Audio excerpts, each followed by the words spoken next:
Go for the pulls and the pools. Go for the oohs and the ahs. Go for the bubbles and the bubbly. Go for the story and the stories. Go for the win. Go to Ocean Casino Resort. Book your trip at theoceanac.com.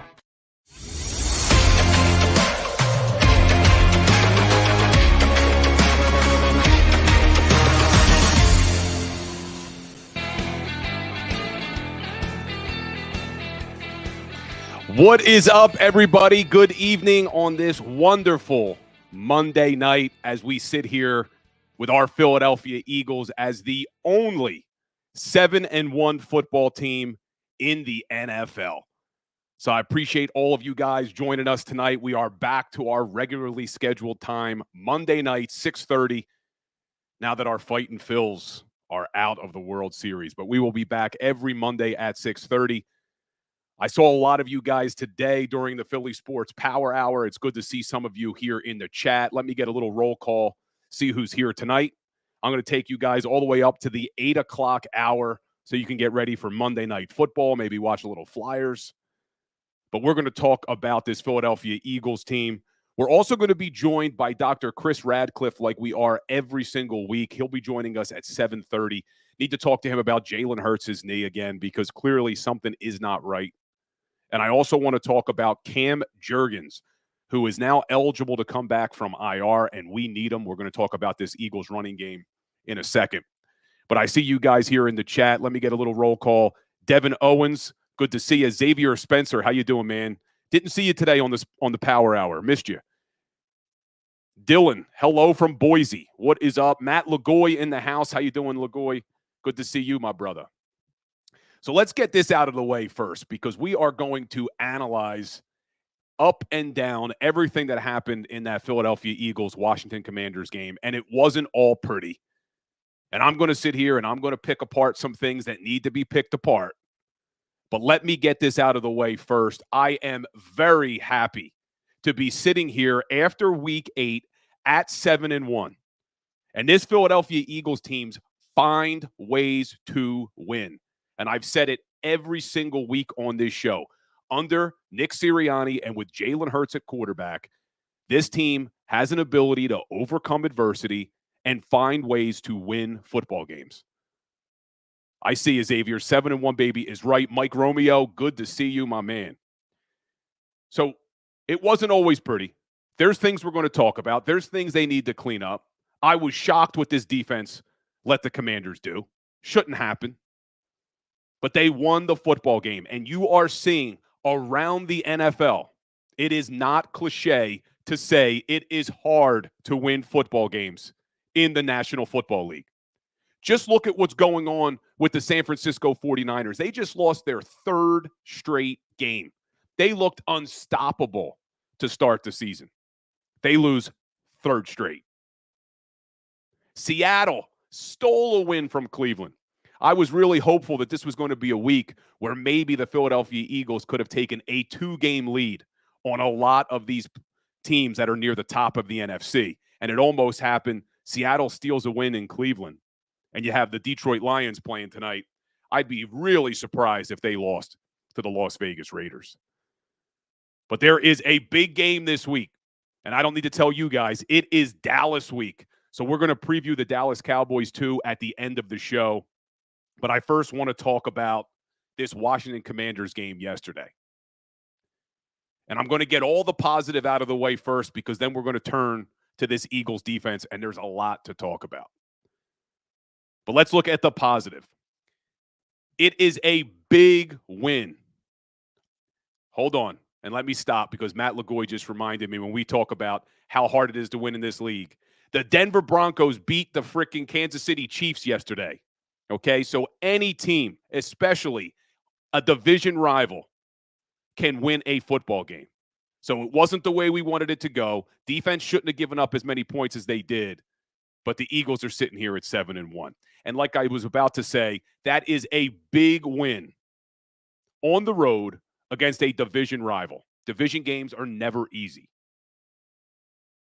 And it's also sticking with the positive. The Philadelphia Eagles have the best wide receiver in the NFL, the best wide receiver they've ever had in their history, and I don't even think it is debatable anymore. And if you guys are here in the chat, you tell me a better wide receiver that this Philadelphia Eagles team has ever had better than A.J. Brown. We all remember what T.O. did to start that 04 season. What A.J. Brown is doing, no one has ever done in the history of the NFL. And I'm sure you've all seen the stat a million times since yesterday. The first player ever to have 6 straight games with over 125 yards receiving. It has never been done. As long as the NFL has been around, with the wide receivers that have come through this league, and there's been so many good ones, Jerry Rice, Terrell Owens, Calvin Johnson, Randy Moss, the list goes on and on. No one has done what A.J. Brown has done. And it's time that A.J. Brown starts getting included, that he starts getting included in the MVP conversation. I talked about this on my Philly Sports Power Hour show today. And guys, if you're not already following JAKIB Sports, this is being simulcast both on the Legal Hands to the Face YouTube channel and JAKIB Sports YouTube channel, as well as the Legal Hands to the Face Facebook page. But every day, Monday through Friday, 10 to 11, I host the Philly Sports Power Hour show on the JAKIB Sports Network. And we talked about this today. And if you're not already following me on Instagram, head on over to Legal Hands to the Face. If you're not following me on Twitter, head on over to Bill Colarulo. We post daily content to both platforms. But when we talk about MVP, the true meaning of an MVP is the most valuable player. And too often, it's an award that's just given to the player who was the best that year. But it's really, when you look at the award, it is the most valuable player. And there is no doubt in my mind that this Philadelphia Eagles team would not be 7-1 without A.J. Brown on this offense. And it's not lost on me. You need the quarterback to throw him the football. And I think if you look at the numbers, Jalen Hurts should also still be in the MVP conversation, because both of them play for the best team in the NFL on paper right now at 7-1. And no one has ever done what A.J. Brown has done. And I see Dan Kelly Green Burrito in the chat. And I agree with you. I don't know what Wine Niners Wine is saying, that it is a BS stat. Why 125 yards, not 150 or 100 or whatever? It's because no one's ever done it, Wine Niners Wine. Look, if we were talking about some obscure stat, you're talking about receiving yards, and no one's ever done more than 125 in 6 straight games. Sure, we could go to 150 and figure out who had more than 150 so many straight games, but when you're looking at who's had more than 125, he's the only player to ever do it. But he deserves to be in the MVP conversation. And like I said, we're going to break down yesterday's game, and I'm going to be analytical. I was today on the Philly Sports Power Hour. I had some people yelling at me in the chat. They're the best team in the league. They're 7-1. I agree with all of it. But just like when we played football, and some of you guys in the chat, I'm sure, played football. When you sit down after a game and you watch film with your coaches, it doesn't matter if you win or lose. You look at every play, and you look at areas that you can improve. And we're going to do that today. But the bottom line, to end with the positive here before we get into that Eagles defense, all this team does is win. All they do is figure out ways to win. And in the last 26 regular season games that Jalen Hurts and Nick Sirianni have played together, this team is 24-2. We are becoming so spoiled as a fan base. It's outrageous. 24-2 in the last 26 regular season games. We are no longer happy with just a win. It's how they win now. We are just a spoiled fan base, but let's enjoy it. But let's talk about areas that we can improve, because there's a lot of them. And there's a lot of them on that defensive side of the football. And I see Noble King in the stat. Where's the 49ers guy? 49ers all damn day is who he's referring to. And he was here at the Philly Sports Power Hour today. But he's not as loud as he used to be. He's not chatting as much as he used to be now that they've lost 3 in a row and Brock Purdy starting to come down to earth a little bit.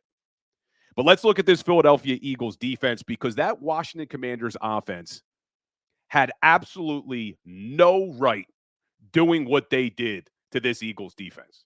You're talking about an Eagles defense that just shut down the number 1 offense in the NFL, the Miami Dolphins.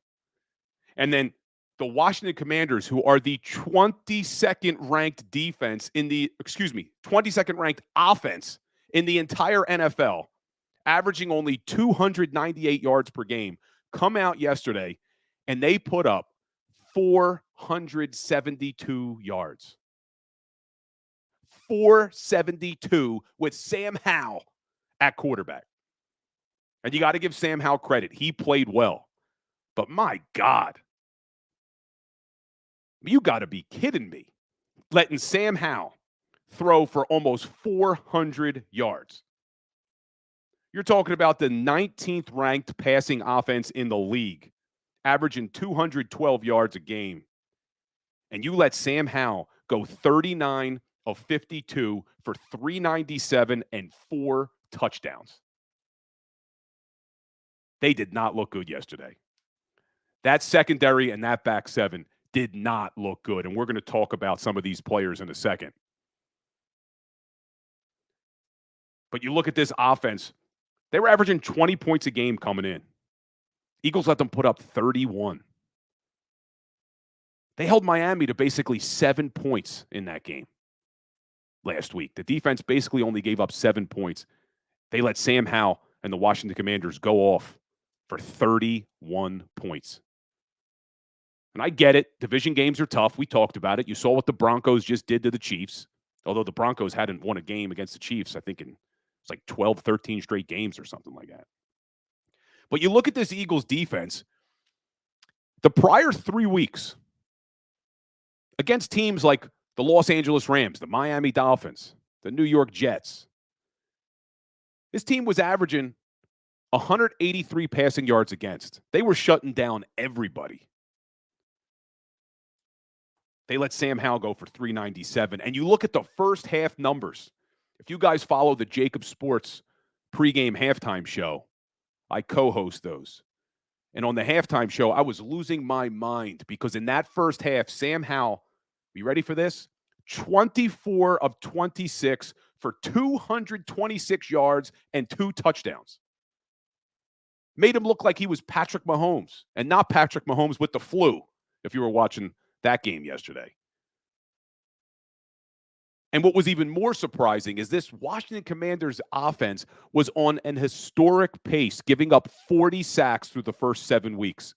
They were coming off of a game where they let the New York Giants, who were the 32nd ranked sack off defense in the NFL, put up 6 sacks.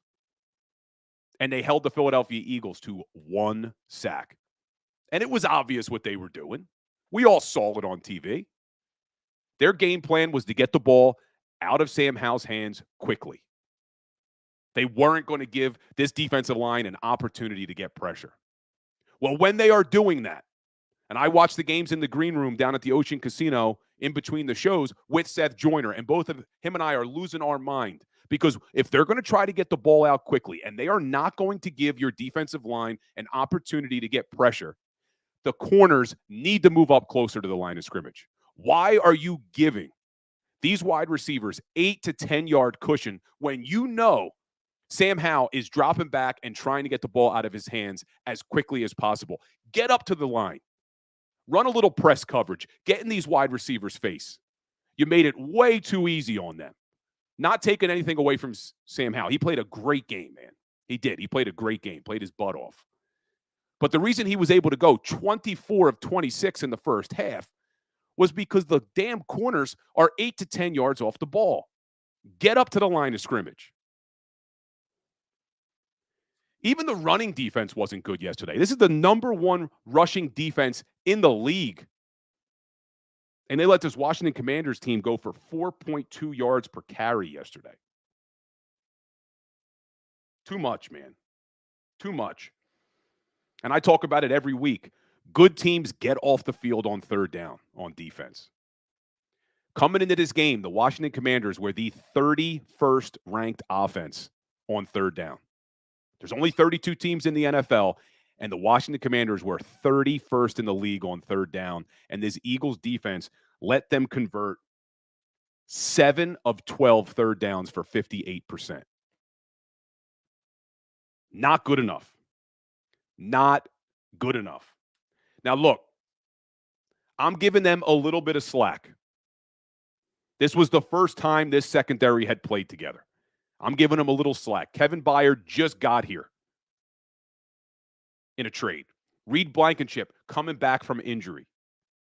Sidney Brown playing slot corner. That's not why they drafted him. They drafted him to be a safety. I'm giving them a little bit of slack. But our star corners need to play better. And I know they go hand in hand. There is some familiarity that is needed with your safeties for the corners to be able to play to the level that we expect them to play it to. But I just tweeted this stat out. James Bradbury and Darius Slay, through 8 weeks this season, are ranked 80th and 81st in pass coverage for cornerbacks. That's a minimum of 75 snaps this year. If you've played 75 snaps, there are 80 corners in the NFL ranked higher by Pro Football Focus than James Bradbury and Darius Slay. That's a problem. James Bradbury is an all-pro. Darius Slay is a Pro Bowler. These guys are supposed to be better than that. And let's look at the Pro Football Focus grades for a second on that defense. James Bradbury was one of the lowest graded defensive players on the field yesterday. He had an overall grade of 52.8. There was only one corner graded lower than him, and that was Eli Ricks, who did not have a good game. Eli did not have a good game. I like Eli Ricks. He's a young player. He's out there. He's battling. He did not play very well. But James Bradbury needs to play better. And Darius Slay needs to play better. Those two guys were the two lowest graded players in that secondary other than Eli Ricks. They're supposed to be your best players. Darius Slay was targeted 8 times, allowed 6 catches. James Bradbury was targeted 7 times. Sam Howell went 4 of 7 for 70 yards and 2 touchdowns. Sidney Brown was targeted 5 times, 4 of 5 for 41 yards and a touchdown. Reed Blankenship targeted 5 times, 5 of 5, 57 yards and a touchdown. They made it way too easy on Sam Howell. Way too easy. Secondary needs to be better. I'm giving a little slack to Kevin Byard and Reed Blankenship. Reed's coming off of an injury. Kevin Byard hasn't been here before. But that secondary needs to play better. And guys, if you're here, do me a favor, smash that like button, hit that share button. The more Eagles fans we could reach, the better. I appreciate all of you guys spending this time with me. Steve Rufo, good to see you in the chat, man. Their age is getting to them. You may be right. Their age may be getting to James Bradbury and Darius Slay. But that can be a problem, especially in this stretch coming up against these good teams and these good quarterbacks. But another position that needs to be better on this defense, the linebackers. I thought Zach Cunningham played well, but he was really the only linebacker that I thought played well. Nakobe Dean did not have a good game. And I'm still in the school of thought that I don't think they should have given Nakobe Dean that job back over Nicholas Morrow. I know they're still splitting reps, but you look at the snap count. Zach Cunningham played 71%. Nakobe Dean played 69%. And Nicholas Morrow played 38%. So they're giving a majority of those reps to Nakobe Dean, not Nick Morrow. And Nakobe Dean was horrendous in pass coverage. Absolutely horrendous, and I am not over-exaggerating it. He had the second lowest grade from Pro Football Focus in coverage with a 41.7. To put that into perspective, Zach Cunningham was an 85 in coverage. Let me say that again. Zach Cunningham had an 85 grade in coverage, and Nakobe Dean had a 41. When they targeted Nakobe Dean, Sam Howell was 8 for 8 for 81 yards and 6 first downs. Nakobe Dean has to be better in coverage. He was good against the run. I'll give him that. He did okay against the run.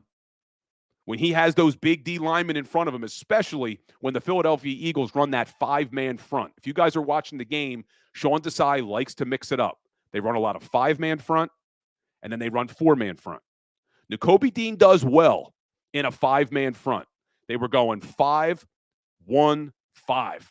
They would run 5 down linemen, 1 linebacker with Nakobe Dean, and then they'd have 5 corners on the field, or 5 secondary players. 2 safeties, 3 corners.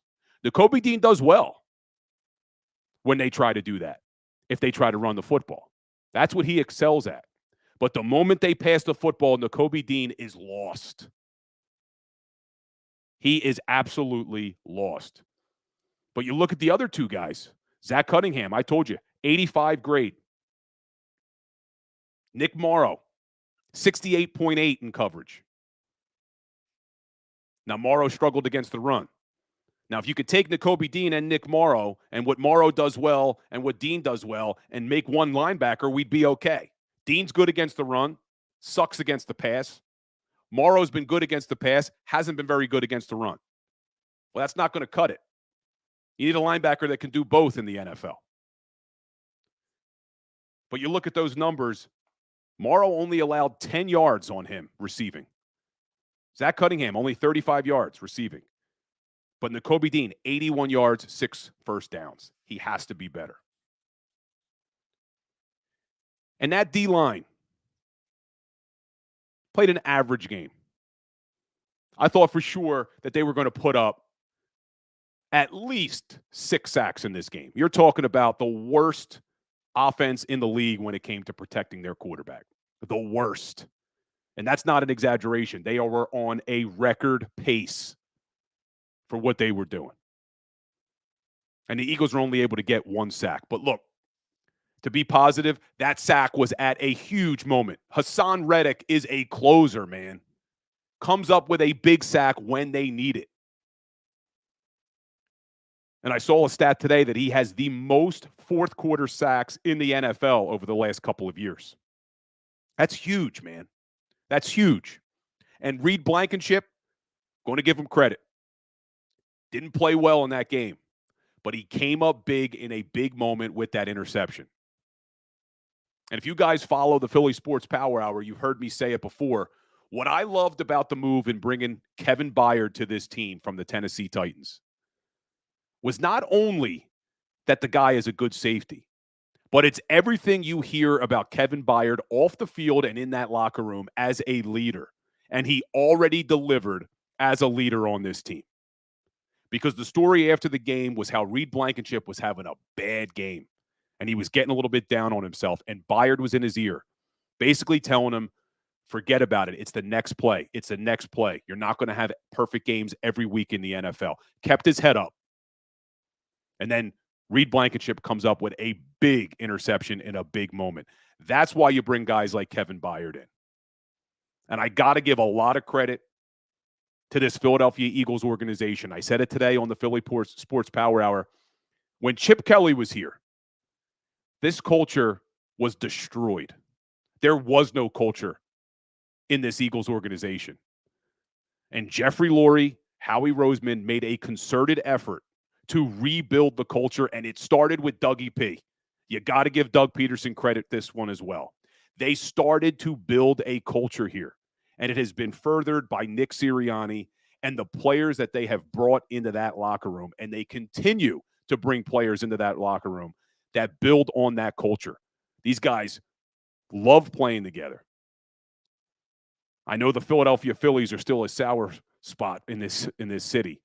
But you look at the success that they've had over the years, and it's because of the culture and how much they enjoy playing with one another. And I see Wine Niners Wine in the chat asking if I was an employee of the Eagles during the Chip Kelly era. I was not. I was there with Big Red when Andy Reid was there. The Donovan McNabb years, Michael Vick, B. West. But those were some fun times. But they've built a good culture, and that's why you bring on guys like Kevin Byard.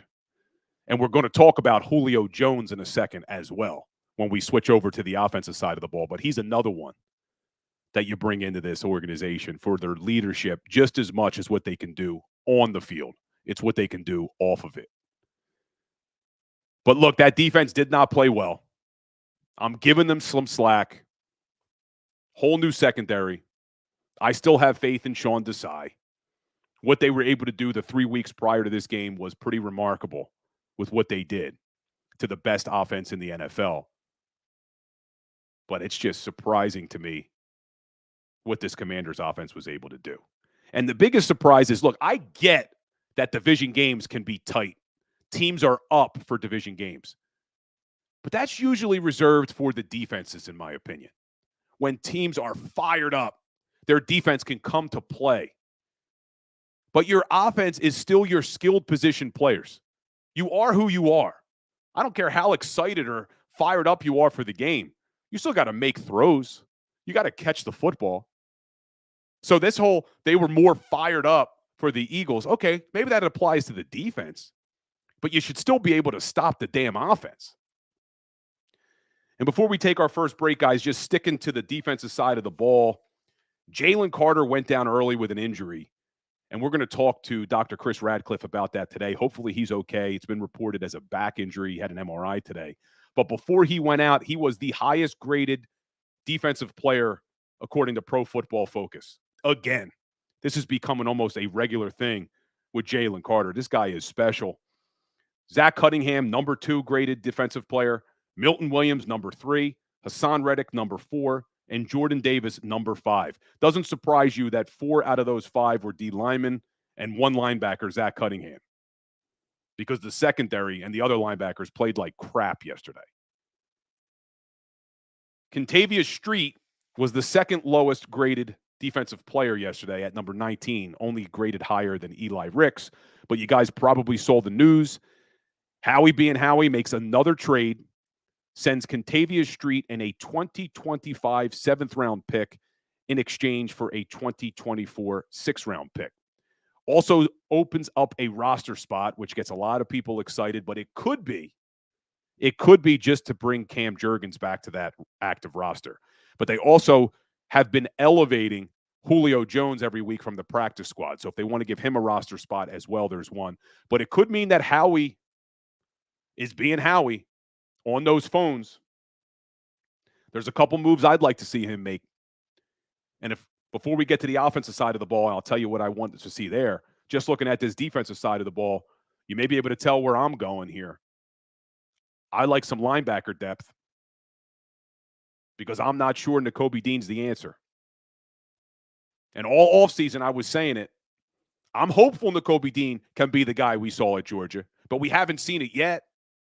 He only played 34 snaps last year. Started this year, he got hurt. Maybe he can grow into that role. But we don't know what we have with Nakobe Dean just yet. So I'd love to see them maybe make a move for a linebacker. I know one of the names that's being floated around is Jordan Hicks, former Eagle. He's with that Vikings team who, unfortunately for them, their season just ended. They weren't playing bad either, but with no Kirk Cousins, they have no backup that's capable of winning football games in this league. But Jason A-Team, I see you in the chat, man. Good to see you. Guys, we're going to take a quick break. During the break, hit that like button, hit that share button. Let's reach as many Eagles fans as possible. Head on over to Instagram, Twitter. Give me a follow there. We'll be back, and I want to talk about this Eagles offense because they did some good things, but there's also areas they can improve there as well. Stay tuned, guys. There is a reason why the Garden Medical Spa, with 4 locations in New Jersey, has arguably the best customer reviews in America for a boutique medical spa. At the Garden Medical Spa, there is no fluff, just results. For the best in Botox, chemical peels, dermal fillers, hydrofacials, laser hair removal, and so much more, please visit thegardenmedspa.com. Book an appointment now in Voorhees, Sewell, Collingswood, or Northfield. Thegardenmedspa.com. No fluff, just results. Go to get your game on. Go for the beers. Go for the cheers. Go for the hit and the hits. Go for the stakes and the stakes. Go to get your parlay on. Go to get your party on. Go for the scene. Go for the screens. Go for the gallery. Go for the win. Go to Ocean. Visit theoceanac.com to plan your visit. At Pond Lehocky, we've recovered billions of dollars for our clients, and we're confident we can do the same for you. With over 250 years of combined courtroom experience, we've helped over 100,000 injured clients obtain some of the largest settlements in Pennsylvania. One conversation is all it takes to help you and your family get back on track. If you've been injured in an accident, give Pond Lehocky a call.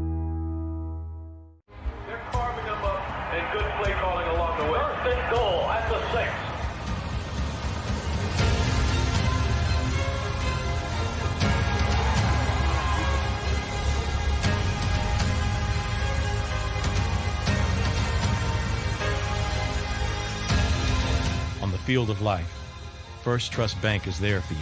Champions on three. 1, 2, 3. Because Philadelphia dreams deserve a Philadelphia bank.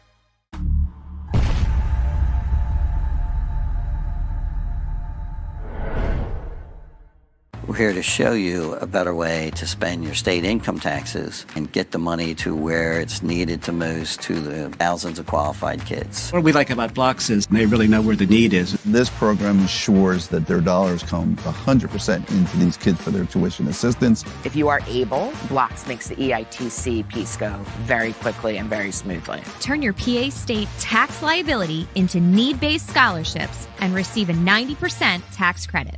Since 1977, it's always been about you, the community, at Rafferty Subaru. And through the Subaru Love Promise, we prove we care by supporting charities like So Good Now. So Good Now helps kids in under-resourced areas by connecting them with student athletes to serve as mentors. We remove barriers so athletes can help youth in the corners of our communities where light and love are needed most. When you choose Rafferty Subaru, you help organizations like So Good Now. It's all about you at Rafferty Subaru. Do you stream on a Roku, Fire Stick, Google TV, or Apple TV? Now you can watch 6ABC 24/7 with the 6ABC Philadelphia streaming app. And the big story on Action News? Search 6ABC Philadelphia and start streaming today. EAGLES, Eagles.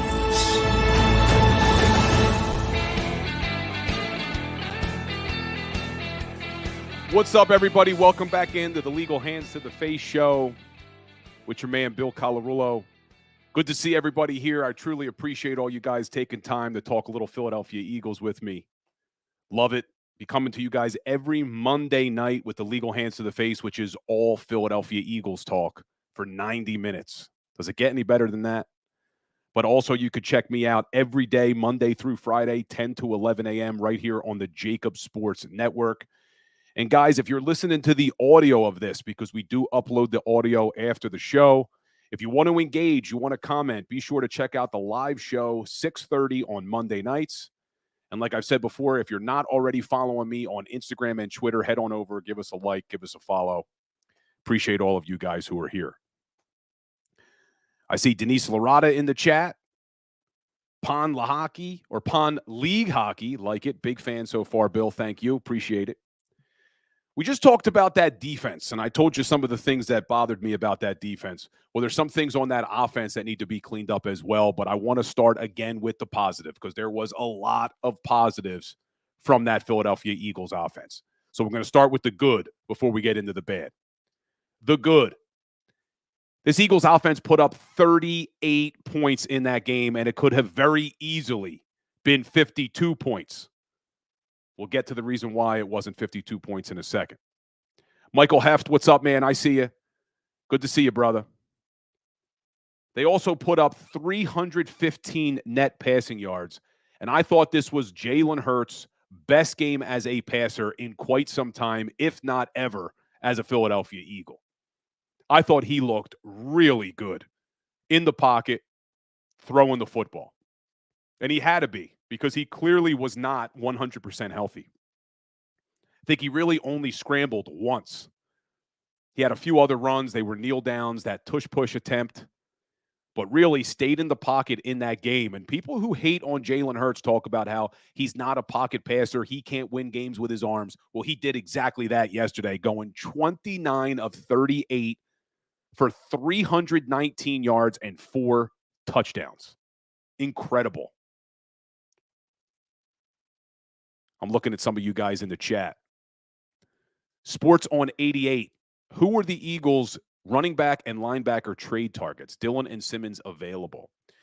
Well, we'll talk about that in a second when we get to the running back. As far as linebacker, I'm not sure who they would make a move for. I like Jordan Hicks. We will see. Wouldn't surprise me either. There's some reports that they may want to bring in another edge rusher. I don't know about that, if that's just reporting. But Nolan Smith clearly isn't where they thought he would be. So we'll see. But we'll get to the running backs in a second. Sit tight, Sports on 88, because I want to talk about that.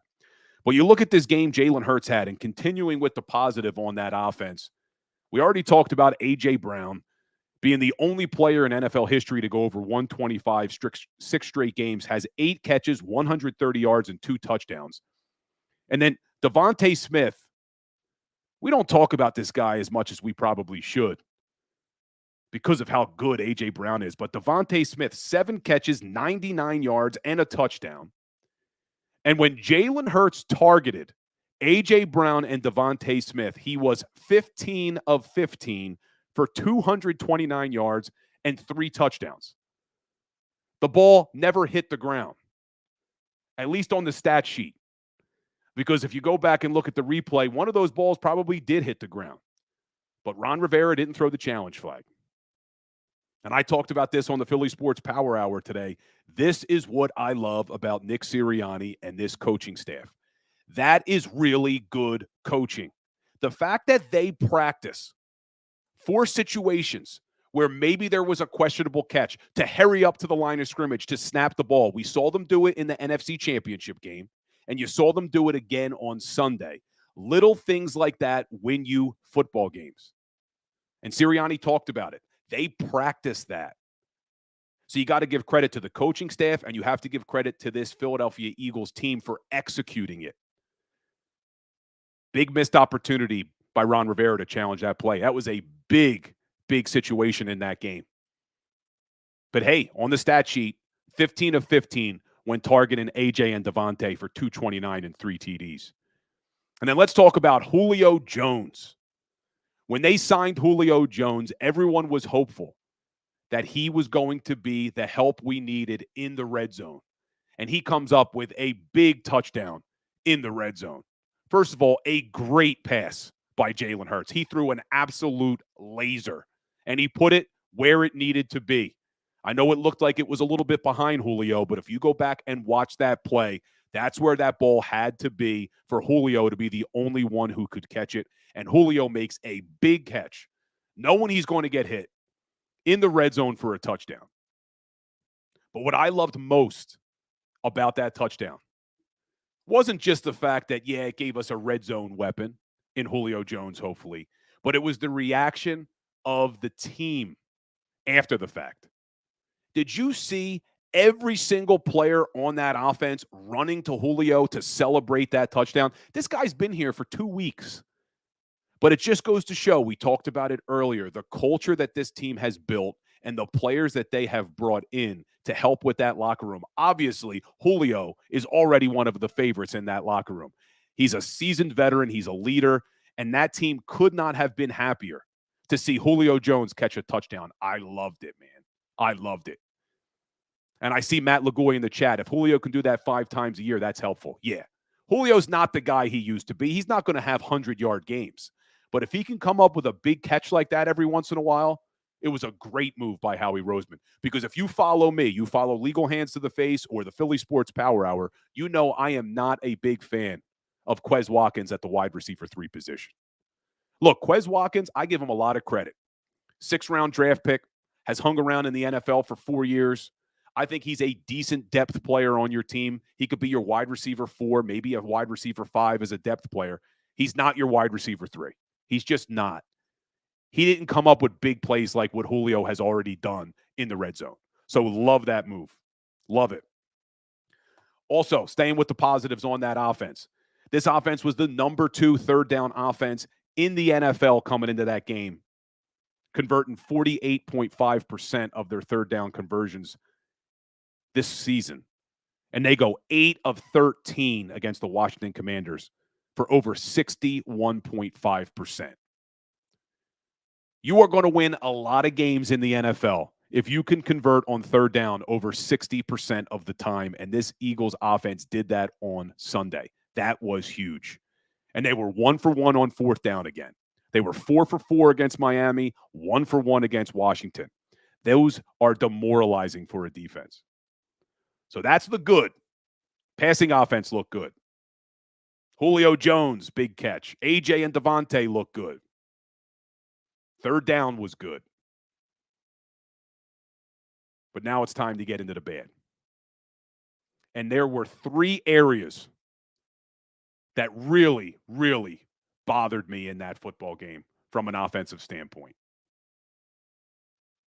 Red zone, turnovers, and their running game. And I talked about it coming into this game. If you follow me on Instagram, I posted a video about as bad as this Washington defense has been, and they have been bad. 29th in yards per game, 29th in points per game, 28th in passing yards against per game, 22nd in rushing yards against per game. But there were 2 areas that they were in the top 10. One of them was red zone defense. The other was takeaways. And those are 2 areas that this Eagles offense has struggled all season long. Eagles were tied for 21st in the NFL in turnovers coming in. They were 19th in the NFL in red zone offense. And unfortunately, we saw more of the same on 2 plays. They continued to struggle in the red zone and turnovers, both at the same time. Turning the ball over twice inside the 5-yard line of the Washington Commanders. You cannot do that in the NFL and expect to win a lot of games in this league. You cannot turn the ball over 2 times inside the 5-yard line and just give away points like that. I saw Mike Romeo in the chat earlier saying, other than those 2 fumbles, this game would have been a rout, and it would have been. We would have been talking about a 52-point performance by this Eagles offense. But instead, 2 fumbles. One of those fumbles, I just don't understand the play call. I don't understand this team's fascination with Kenny Gainwell. Why are you giving Kenny Gainwell the ball so much down in the red zone? You look at the first half last night. Our running backs had 3 damn carries, and Kenny Gainwell had 2 of them. That's criminal, man. Criminal. But I want to talk about the running game in a second. But those turnovers are unacceptable. Even a fumble on a tush-push play, on the brotherly shove. Jalen Hurts needs to be better with that. As good as Jalen Hurts was in that game, that fumble cannot happen.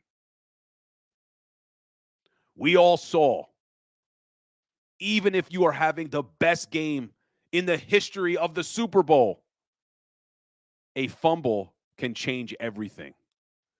And it happened to Jalen in the worst possible moment in Super Bowl 57. Just a fluke fumble in Super Bowl 57. But you got to do a better job of protecting the football. But let's talk about that running game. Because again, if you follow me and you've been listening to me, I have been pounding on the table that this running game has a problem over the last few weeks. Their yards per carry over the last few weeks is in the bottom of the NFL. I said it on the pregame show for JAKIB Sports that I'm worried about this running game, and they showed me more of the same against the Washington Commanders. They ran the ball 22 times for only 59 yards. That's 2.7 yards per carry. 2.7 yards per carry. And I know some of you are going to say, well, those were the kneel downs at the end. So let's take Jalen Hurts out of the equation and just look at the running backs' yards per carry. They had 18 carries for 53 yards for an average of 2.9 yards per carry. 2.9 yards against the 22nd ranked rushing defense in the league. And at the end of the first half, you heard me say the running backs had 3 carries and Gainwell had 2 of them. Do you know how many yards they had at the end of the first half rushing? The running backs had 3 carries for -1 yards. And I think there's a lot of problems here.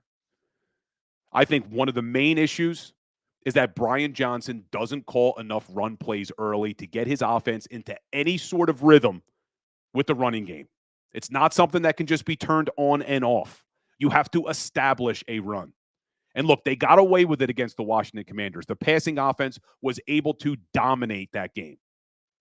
But as the season progresses and as this team starts to play tougher defenses and better defensive coordinators who have an ability to take away the passing game, you have to be able to rely on the running game.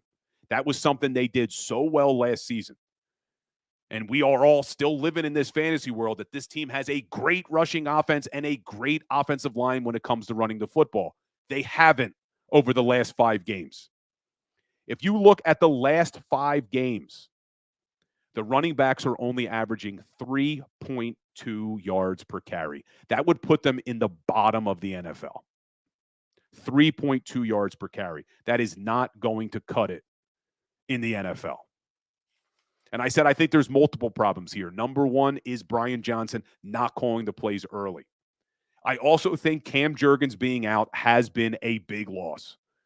Bigger than I expected it would be. But you look at the Pro Football Focus grades from yesterday. The worst graded player on that offense. They graded 17 offensive players. The worst graded, 17 out of 17, was Sua Opeta. He was graded at a 47.1. So that could be playing a factor in this running game, but I think it is more than just Sua Opeta. I think it's Brian Johnson's play calling, not establishing the runner early, and I think it's this offensive line not being able to run block as well as they should be. But I also think it's because they are missing a piece in that backfield. And I've talked about this at length on the Sports Power Hour. I've talked about this at length on my Instagram and Twitter. This team needs a big back. And I see Frank Gallo in the chat. Spoiler, he's my cousin. And he tells me every damn day that they need to get Rashad Penny on the field. And I tell him, just like I'm going to tell you now, if they had any faith in Rashad Penny, he would at least be able to activate for game days. Now, I'm all for them giving Rashad Penny a shot. But clearly what they are seeing at practice is leading them to believe that Rashad Penny is not the guy we saw in Seattle. The guy who was averaging 5.9 yards per carry in Seattle. But you look outside of Rashad Penny, the 3 running backs that they dress every game day are essentially the same size. You have DeAndre Swift, Kenny Gainwell, Boston Scott. There is no big back there. You need that change of pace back. You need to bring in a guy. And I'm not saying it needs to be a Derrick Henry. This is not a running back that's going to get 15 to 20 touches a game. DeAndre Swift should still be your number 1 back. He still is a playmaker and has the ability to score a touchdown every time he touches the ball. I'm not saying replace DeAndre Swift, but you need a complement to him. You need someone who can run between the tackles, and they don't have it on this team. And like I said, that's not the only problem. Brian Johnson's got to call more running plays early. You need to establish the run earlier in the game. Because what happened in that Washington Commanders game? Eagles got the ball back with 4 minutes left, up 7. I turned to Seth Joyner and I said, they're not going to be able to go into a 4-minute offense. They can't run the football. They haven't run the football all day. Eagles went 3 and out on that drive. Had to give the ball back. If you want to be able to close out games, especially these tougher matchups we have coming up, especially when we get into the playoffs, you have to be able to run the football. And I see Mike Romeo saying Penny's cooked or he'd be playing. That's my assumption as well. If this Eagles coaching staff thought that Rashad Penny had anything in the tank, how are you not playing him? And that's why if I'm Howie Roseman, the trade deadline is tomorrow, I'm on the phone trying to bring in a big-bodied back if Rashad Penny's not the answer. And there was a guy I really wanted to see them take a look at. They wouldn't even have had to trade for him. And that was Leonard Fournette. Unfortunately, he signed with the Buffalo Bills earlier today. But they got to do something because 3.2 yards per carry is not going to cut it. And giving your number one running back, DeAndre Swift, 1 carry in the first half is not going to cut it against some of these better teams. And we're going to preview the Dallas Cowboys game after we talk to Dr. Radcliffe at 7:30. And they better be able to run the football against the Cowboys. And I'm going to tell you some stats in the Dallas Cowboys' 2 losses.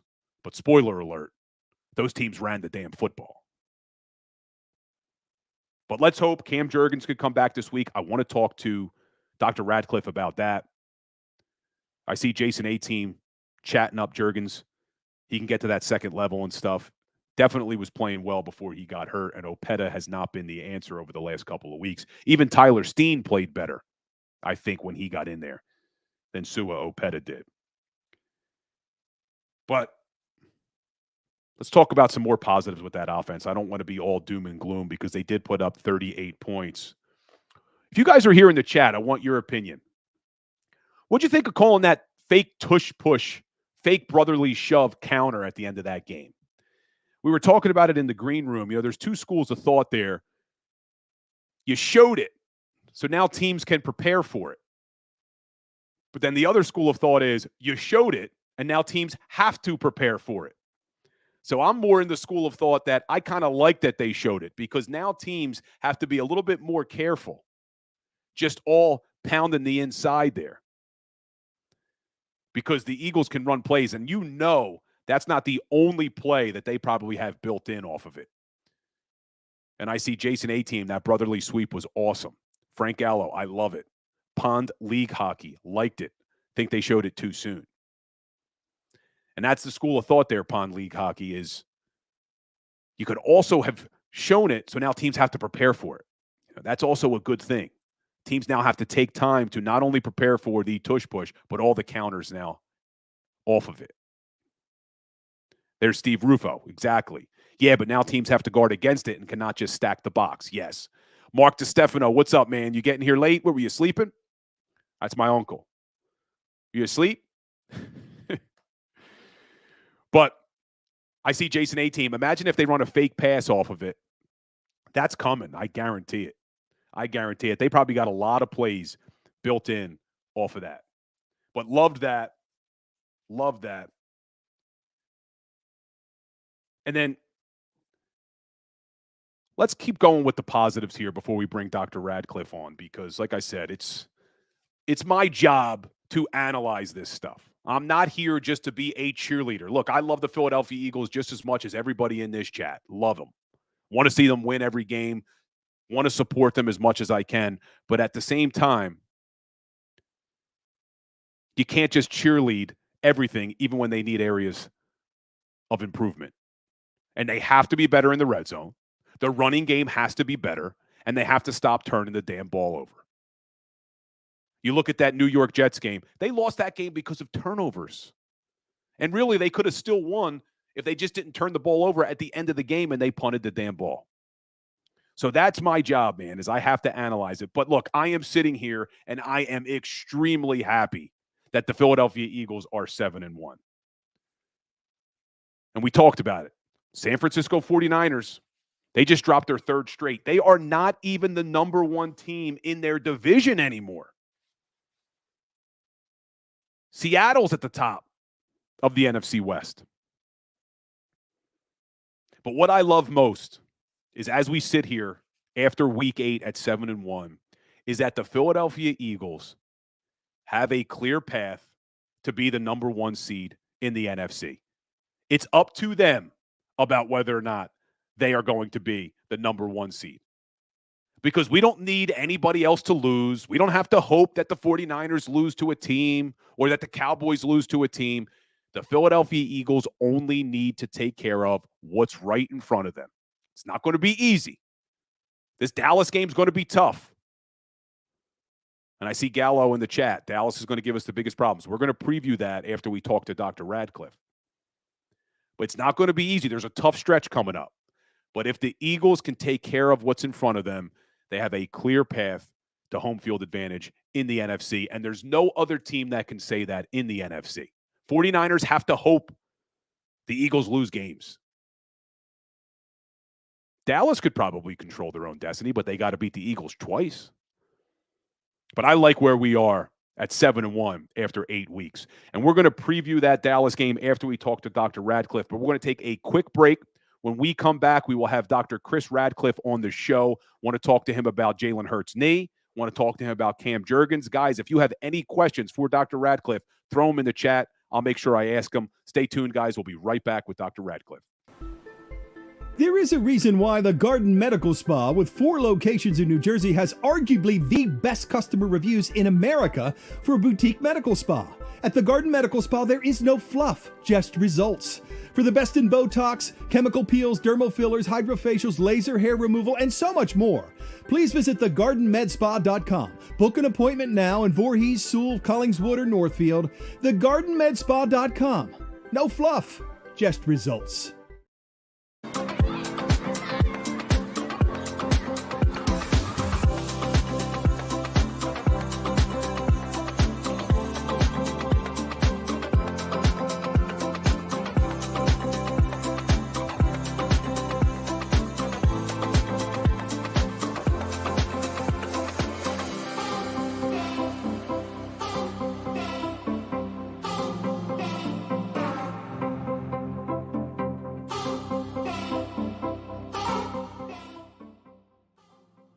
If you own a company and you're not producing a podcast, you're missing out. The public consumes messaging when they're ready. Join the professional podcast network of companies and let JAKIB Media Partners put you in the podcast arena. Come to our professional studio or we'll come to your place of business and professionally produce your company podcast. Call JAKIB Media right now at 267-261-3428. 267-261-3428.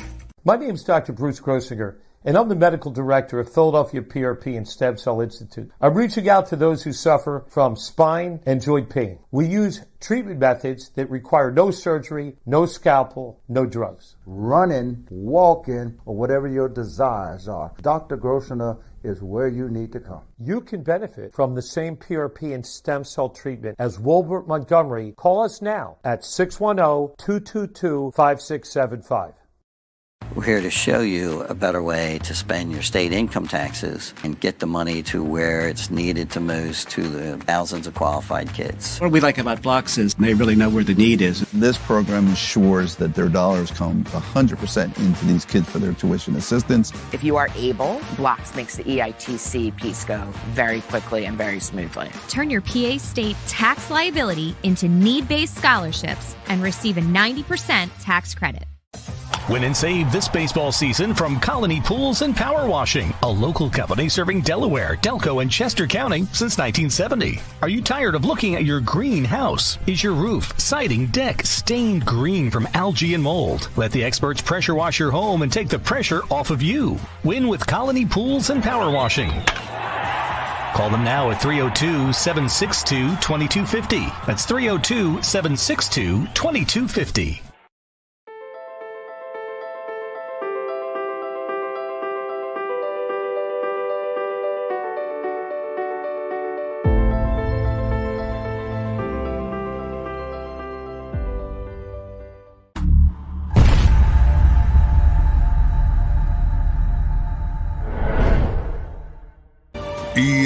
EAGLES, Eagles.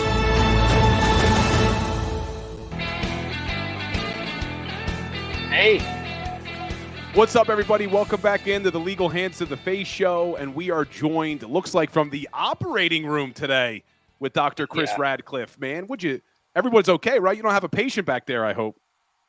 No. It's an empty operating room. I just had a late day, but I didn't want to miss. This is an important week, and so I wanted to find a nice, quiet place in the hospital, and I thought this would be interesting. Not a lot of people get to see the inside of an OR unless they're having surgery. So there you go. My man, look at that commitment to the Legal Hands to the Face show. Love it, Doc. Love it. Yeah. So for those of you who don't know, Dr. Chris Radcliffe joins the show every single week at 7:30 to talk about injuries.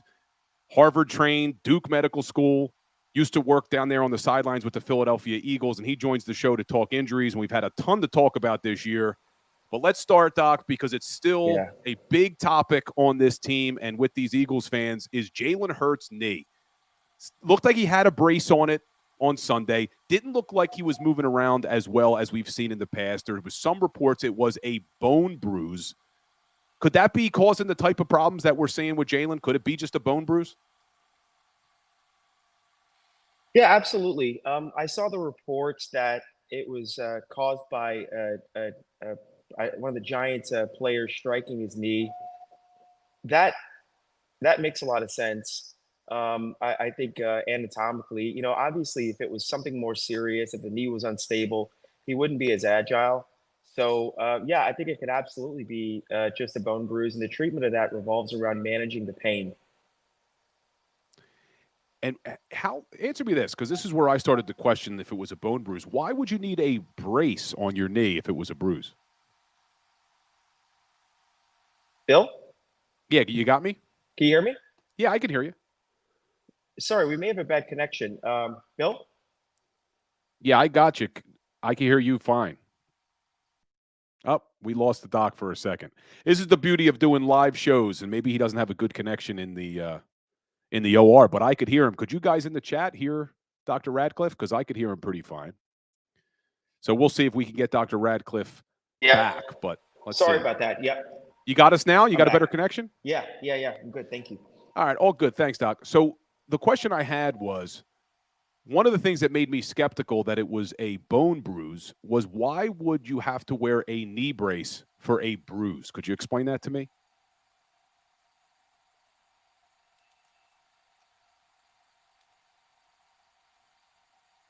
It looks like we got a little bit of a delay with the doc tonight. Yeah, so if you have a bruise, especially on the front of the knee where the kneecap is, it can create some instability that could cause pain. Sorry. Yeah, we're just a little bit delayed with the doc tonight, so that's probably the hospital's connection there in the OR. He looked cool though. Didn't he look cool in his little in his surgery outfit tonight? And that's not a Halloween costume. He was working earlier. But we'll see if he dropped out. So we may not be able to get the doc back tonight, but all good. All good. But it seems like Dr. Radcliffe is convinced that the Jalen Hurts bone bruise could be what he's dealing with. If you caught him towards the end there, he did say that they would add that brace to add a little bit of stability. What I really wanted to talk to the doc about tonight was Cam Jurgens, and would Cam Jurgens be able to make his way back this week?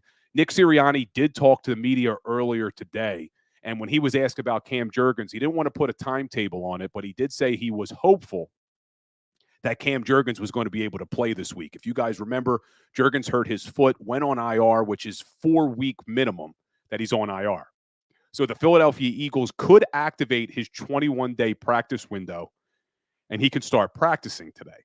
Or this week. There was no practice today. So we've got to keep monitoring that to see if, in fact, they elevate Cam Jurgens and they activate his 21-day practice window. Nakobe Dean had a similar injury. They put Nakobe Dean on IR. He came right back after 4 weeks. So hopefully you're going to see the same thing happen with Cam Jurgens. The other thing I wanted to talk to the doc about was Jalen Carter, because Jalen Carter obviously has been the best defensive player of any rookie. He's near the top defensive players in the league, not even counting rookies, all defensive players. And he goes out yesterday with a back injury. there were some reports that he was going to need an MRI today. So Sirianni was asked about that as well by the media. And basically he said that Jalen Carter felt better today. So that is good news. And I see Mark DiStefano love the Doc's Kelly Green. Yeah, he was rocking Kelly Green for us. But yeah, sorry about that. It happens. That's the beauty of a live show, man. Someone doesn't have a connection, you can't get them. But Jalen Carter may or may not have had an MRI. We haven't seen reports. That was the original report that he was going to get an MRI. Now, some of you may know what I used to do was I was a personal injury attorney back in the day. So dealt with a lot of MRIs in my day. And my understanding is X-ray takes a picture of the bones, but an MRI has the ability to take a picture of the disc. So could Jalen Carter be dealing with some sort of disc injury to his spine? That would be a big concern. If he had some sort of herniated disc, would he be able to play through that? So that's what we'll have to see, especially if it's hitting on the nerve roots in your spine. That can cause those ridiculous symptoms down your legs. So hopefully Jalen Carter is ready to play, because it's amazing the impact that guy makes on this Philadelphia Eagles defense, even as a rookie. And I was talking about the Pro Football Focus grades. 84.9 for Jalen Carter. Unfortunately, he only played 17 snaps, but 84.9 was really good against the run. 72.3 was great with his pass rush, 73.7. I mean, this guy is an absolute beast. But what you saw yesterday with Jalen Carter going out early, Fletcher Cox had to play a lot of snaps, man. And, I say it every single week, but this Fletcher Cox, what he's doing at 32 years old is pretty remarkable. Played another 78% of the snaps yesterday. I think he played 78% against the Miami Dolphins. He is playing a ton, and he's playing really, really well, because Jordan Davis was questionable coming into that game, and Jordan Davis only played 17 snaps. So I'm assuming that was the game plan for Jordan Davis to not play a lot in this football game. He only plays 17 snaps, so a majority of the reps went to Fletcher Cox and Milton Williams. And I thought Milton Williams had a pretty good game. He also went out with an injury early, came back, but he had an 80.2 Pro Football Focus grade, 76 against the run. And this is a real luxury that this Eagles team has. When you got defensive tackles like Fletcher Cox, Jordan Davis, Milton Williams, Jalen Carter, you're able to get rid of a guy like Kentavious Street. They don't get much back for him, but they get rid of Kentavious Street, and they trade a 2025 seventh rounder. They get a sixth rounder in this year's draft. Is Howie piling draft picks? Is he making a move? You never know with Howie Roseman. Are they clearing a roster spot for somebody? Could just be Cam Jurgens or Julio Jones, but it's fun to dream. Never count Howie Roseman out of it. And guys, tomorrow on the Philly Sports Power Hour at 10 o'clock, I'm going to have Eagles insider Dave Spadaro on as a guest. So we'll talk to him a little bit, see if he has any inside information that he's willing to share about these injuries, or maybe how he's making a move. We will see. We will see. But if you guys are here in the chat, if you're Howie Roseman, who you going after? Who you going after? And I see Paul Mancini. Don't forget about Marlon Tuipulotu. And I don't forget about Marlon Tuipulotu, because he's played well when he's had his opportunities as well. So it's just another player that this team can roll out on that defensive side of the football. But we were talking about Fletcher Cox. And something really incredible is happening this season. And I talked about this on the podcast in the offseason. And I doubt you guys remember. But you talk about the most games played in Philadelphia Eagles history. And there are 3 guys on this team who have now all moved into the top 5 and can all finish this season 1, 2, and 3 in NFL history if they all stay healthy. Shouldn't be hard to figure out. If you're here in the chat, who are the 3 players that I'm referring to that if they stay healthy are going to move into 1, 2, and 3 in the most game played in Eagles history? And I see Paul Mancini. The Eagles need a slot cornerback, a running back, and a backup tight end if he's out there. When we're talking about backup tight ends, they have Jack Stoll. He's done a nice job blocking for this Eagles team. But now Grant Calcaterra has a concussion. That's a big concern considering he's had 3 concussions in college. But you worry about that. And there's Paul Mancini answering the question. Kelsey, Cox, and LJ. You got 2 out of 3 right, Paul. There it is. Cox, no. Mark DiStefano also got only 2 out of 3. Stan Sileo nails it with the 3rd. It is BG. And in fact, Paul and Mark DiStefano missed the guy who's probably going to finish number 1 all time in Brandon Graham. But if you look at the Philadelphia Eagles, most games played in their history, right now, number 1 is David Akers, played 188 games. But coming in at number 2, Brandon Graham with 186. Jason Kelce at number 3 with 184. Brian Dawkins, number 4 at 183. And then Fletcher Cox, after Sunday, moved up to 5th place and tied Harold Carmichael with 180. But it's really remarkable to think if all 3 of those guys finish the season, they will finish as 1, 2, and 3 all-time games played in Philadelphia Eagles history. Really incredible. Really incredible. Those guys have been great leaders on this team for a really long time. And Brandon Graham already holds the record with Chuck Benderek for the most seasons played by a Philadelphia Eagle with 14. Jason Kelce right behind them with 13, tied with B-Dawk, Harold Carmichael, Frank Bucko Kilroy, and Vic Sears. But really great how good these guys have been and how great they've been as leaders. But BG's not playing a lot of snaps this year. Not playing a lot of snaps, but what he provides to that locker room and this team is worth everything that BG brings to the table. And don't count BG out making a big play during this stretch run for this Philadelphia Eagles team.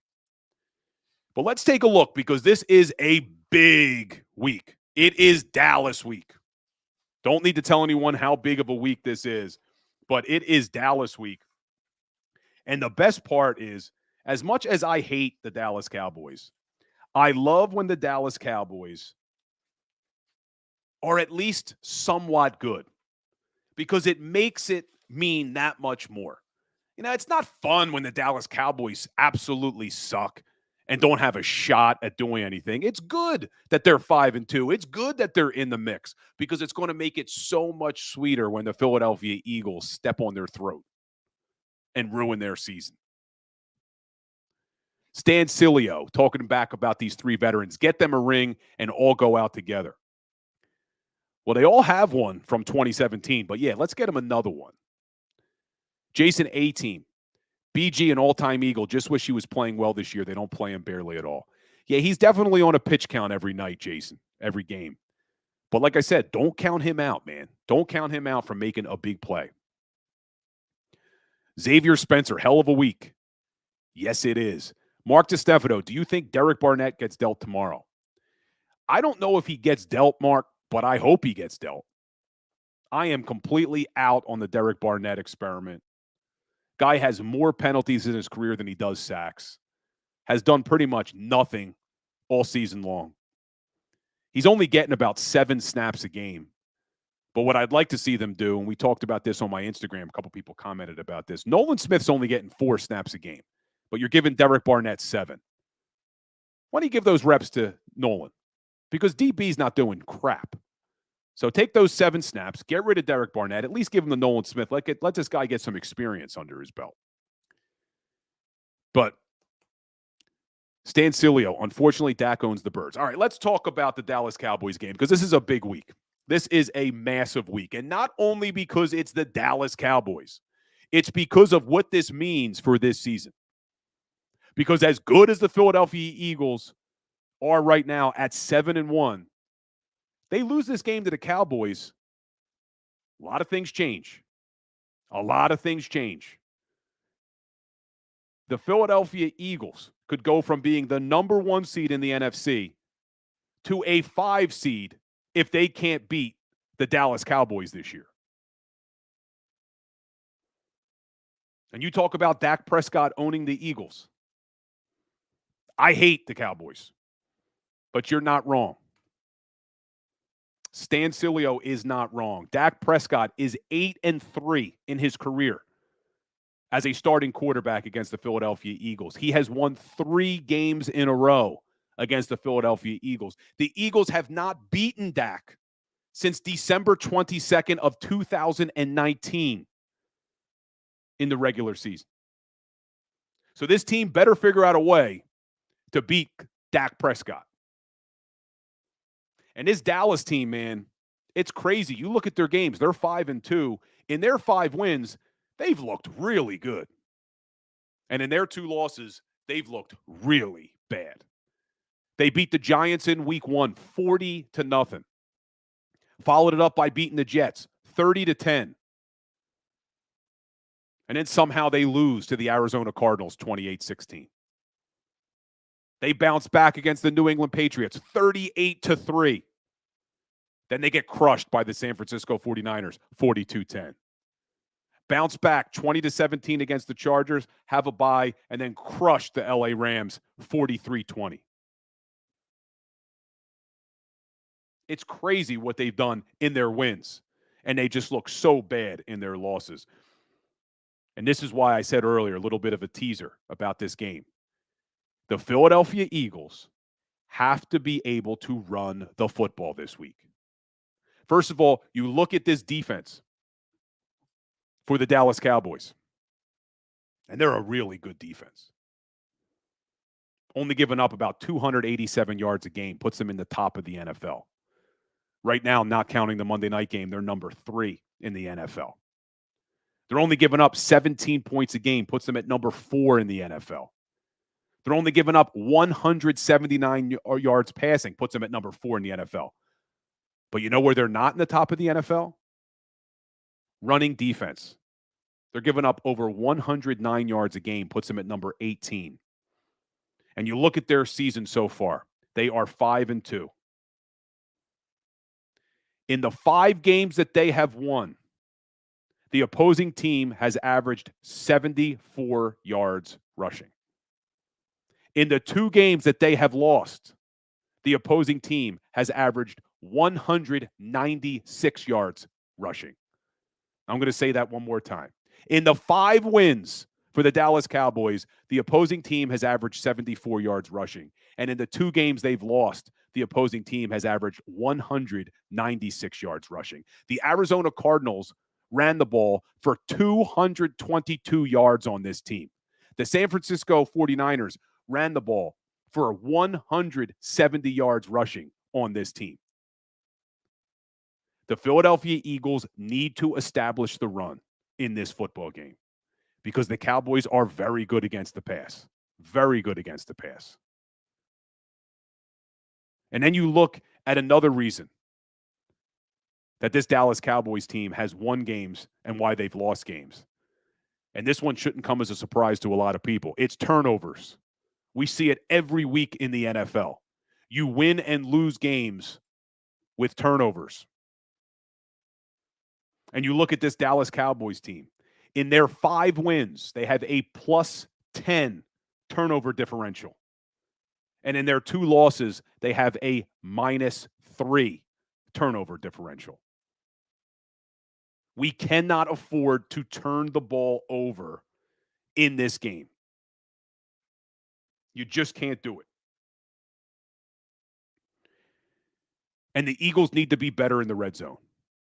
If the Eagles are going to win this game, they have to do things that they haven't done very well so far this season. And that's run the football, which we've seen them struggle with the last 4 weeks. Not turn the ball over, which we've seen them struggle with all season long.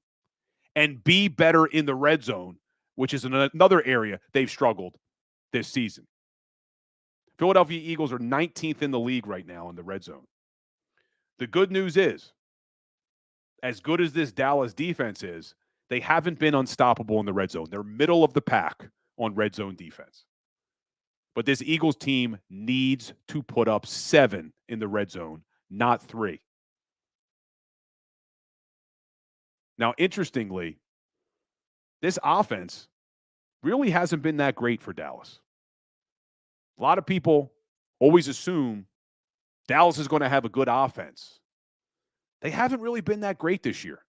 Middle of the pack, averaging 338 yards a game. Middle of the pack, only 220 passing yards a game. 11th in rushing with 117 yards a game. 19th in the NFL, only averaging 3.9 yards per carry. But yet, even with being in the middle of the pack in those offensive categories, they're number 2 in the NFL in points per game. 28 points per game. So how is this team putting up that many points without leading any of these other categories in yards? And it's the number I gave you earlier. They are plus 10 in turnover differential in their 5 wins. And that's allowed them to put up a ton of points in their wins. They're averaging 34 points a game in their 5 wins and only 13 in their 2 losses. And they're not very good in the red zone. We talked about the Philadelphia Eagles' struggles in the red zone. Dallas is 29th in the NFL in red zone efficiency. So this team is beatable. But the Eagles have to protect the football. They cannot turn it over like they've done all season long. Too many fumbles. No interceptions last week against Washington. But you saw what happened in that Jets game. Protect the football. Establish the run early in this football game. And you can beat the Dallas Cowboys and take a stranglehold of the NFC East before your bye week. How nice would it be going into the bye 8-1, 2 games up on the Dallas Cowboys in the division, at least 2 games up on the San Francisco 49ers. But they have to figure out a way to beat Dak because they haven't beaten him since December of 2019. We also talk about third down. I say it every single week. Good teams stay on the field on third down on offense. They get off the field on third down on defense. Well, unfortunately, this is another advantage the Dallas Cowboys are going to have. Because as good as the Eagles have been on offense on third down, number 1 in the league, Dallas has been pretty good too. They're number 3 in the league. But when you look at the defensive side of the football, Eagles are in the bottom of the NFL at getting off the field on third down on defense. 25th in the NFL. That Dallas defense, number 6. This Dallas defense is good. Like I said, top 3 in yards against, top 4 in passing yards against, top 4 in points per game, top 6 in third down efficiency. But they're not very good against the run. So this Philadelphia Eagles team needs to establish it early and needs to protect the football. And when they get to the red zone, you can't afford to waste points down there. You cannot afford to waste points. But guys, I'm not going to give you my prediction just yet. Give me a follow on Instagram. Follow the Philly Sports Power Hour. We'll do our Football Friday prediction like we do every single Friday. But be sure, like I said, guys, we have Dave Spadaro joining the Philly Sports Power Hour tomorrow at 10 o'clock. Thursdays, we are always joined by my man, Mark Farzetta. You guys know Farzy. Him and I do the pregame and the halftime shows together down at the Ocean Casino with Seth Joyner, Mike Missinelli, Derek Gunn, and Kayla Santiago. So they'll be joining the show as well. But I see all you guys in the chat. Let me do a little scroll through here. I haven't been looking at it in a while. I want to answer your questions. Jason A-Team, please sweep the Cowgirls. Mark DiStefano, agreed. Michael Heft, with Quez, send both. For some reason, this team loves Quez Watkins, man. Jay Quincy Johnson, Howie needs to look into A.J. Dillon. Now, that's a guy who I would not mind them bringing in here. I don't know how much they'd have to give up for him. But like I said, I would have really liked to have seen Leonard Fournette. Unfortunately, Buffalo signed him. Robert Plank, we have to have a massive pass rush against Dak. Yes, they do. They got to be able to put up pressure and try to force him to commit turnovers. Because like I said, yeah, plus 10 turnover differential in their 5 wins, a -3 turnover differential in their 2 losses. The Eagles need to protect the football and turn them over. Dak provided locker room material, said poor honey on me about our D-line. This team will look for anything for that. Frank Gallo, Dallas is a mismatch nightmare for us. Stan Silio, I was still married the last time the Birds beat Dak. Xavier, run the damn ball. Paul Mancini, whichever team runs the ball better and more effectively will win the game. Mark DiStefano, Kevin Byard owns Dak. He did dance on the star. Paul Mancini, of course, turnovers, penalties, and negative plays will factor in as well. Definitely got to be the more disciplined team.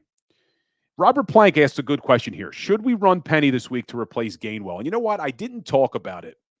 But that report came out, if you saw, that Kenny Gainwell was responding to a fan during the game on his cell phone.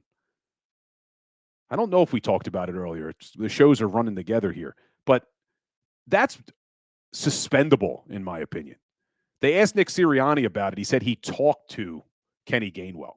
I think that's a suspendable offense. I think Kenny Gainwell should be sat down this week and activate Rashad Penny. Number one, I think they should give Penny a shot just because of all the things we've talked about earlier. But how are you responding to a DM on your Instagram to a fan at halftime of a football game? That should be a suspendable offense, in my opinion. Curious at what you guys think. I see Xavier saying he agrees. Michael Roberts asking if I think they pick up another linebacker. I'd like to see them do it. I don't know who's available, but I would like to see them do that. Gray Noble, I feel that the Fangio style of defense kicks them in the butt on third down. It gives the receivers too much space to work. And that's something we talked about earlier in the show, that I did not like how far off these guys were playing.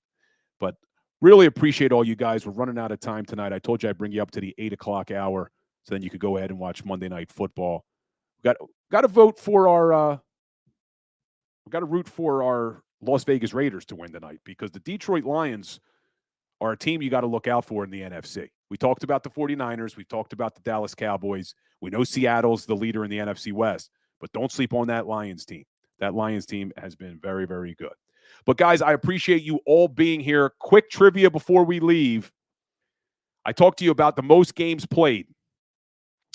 Who holds the record for the most touchdowns in Philadelphia Eagles history? Who holds the record for the most touchdowns in Philadelphia Eagles history? If you're here, let me hear you in the chat if you know the answer. Who has the most touchdowns in Philadelphia Eagles history? Give you guys a minute before we have to roll, and then I'll give you the answer. See if anybody jumps to the chat. Come on, man. This one's not that hard. Philadelphia Eagles history. Who has the most touchdowns? Frank Ello, incorrect. It is not LaShawn McCoy. Mark DiStefano, it is not Brian Westbrook. Jason A-Team says McNabb, but I'm not talking passing touchdowns. Most touchdowns. Who has the most touchdowns? McCoy has the most points in a season from a non-kicker. But who has the most touchdowns? There it is. Clean music lover. It is Harold Carmichael. 79 touchdowns.